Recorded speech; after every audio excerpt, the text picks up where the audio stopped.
Now let's talk about a few things to help you get started with Jennifer Bellor's Afterglow. Now this piece uses quite a bit of independent rolls.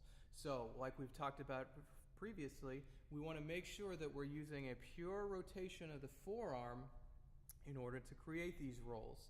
We also want to make sure that we're staying relaxed.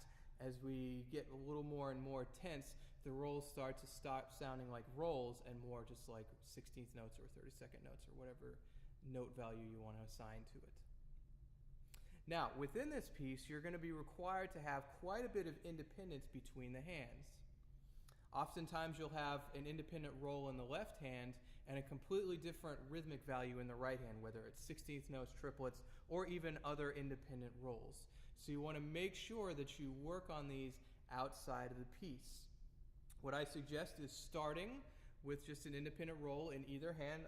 Maybe start with the left since there's quite a bit of that in this piece. And start with something simple such as quarter notes. And then give yourself a chance to kind of regroup and have some more quarter notes. As you get more and more comfortable, you can start adding different note values.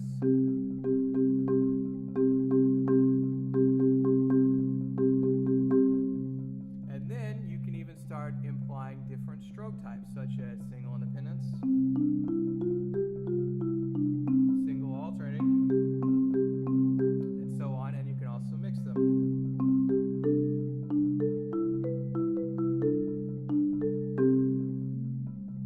And finally, you want to be able to actually roll with the right hand while rolling with the left hand.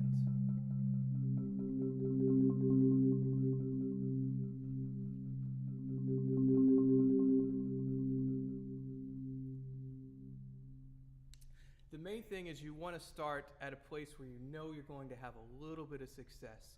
Don't automatically jump to rolling independently with both hands and having all sorts of different note values and stroke types. Start with something simple that you'll have some success with and that you can wrap your head around and slowly progress from there.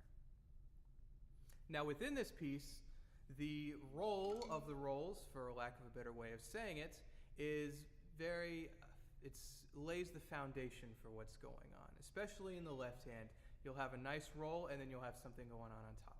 So what you want to make sure is that you keep that in mind and that you don't overplay the rolls. The rolls don't need to be loud, they just need to provide that nice foundation, so you don't have to worry about rolling really, really loud or really, really fast. You just want to create a nice bottom to whatever's going on. Now, another trick that you can do with the right hand in this piece is that oftentimes rolls will decrescendo to nothing and then come out of nowhere.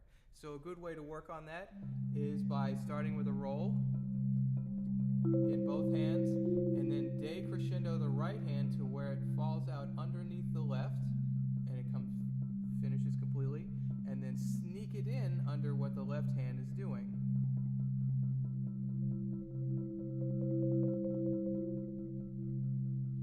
That creates a nice hyper legato feel and creates a really nice moments to where the audience isn't quite sure what's going on, and it creates this very nice glowing effect for the piece.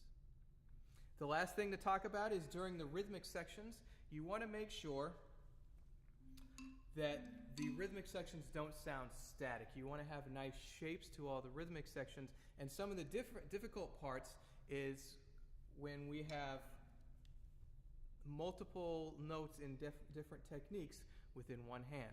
So a good way to work on that is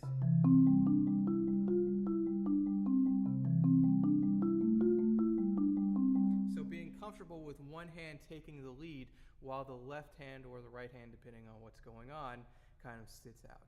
You also want to make sure that you have a nice shape. You don't want it to sound static. You don't want it to sound just like an endless string of 16th notes or triplets or whatever the note value is going on. So pay attention to the harmony and where the lines are moving and help follow that line and help us give us a nice musical effect. Now for this piece, I'm using a set of graduated mallets. There's a soft one on the bottom. The two in the middle are the same, but they're not that much different from the one on the bottom because I have to do quite a bit of independent rolls between these two mallets and I don't want them to sound vastly different. So there's just a little bit brighter in the middle too, and then I've got just a slightly brighter one on top for some of the melodic lines that come through later in the piece to shine through. I'd like to say thank you to Jennifer Bellor for writing this for me. I've really, really enjoyed working on it. It's been tricky at times, but so far I've really enjoyed it, and I really, really love the piece. Thank you so much, Jennifer, and I hope that these tips will help you out.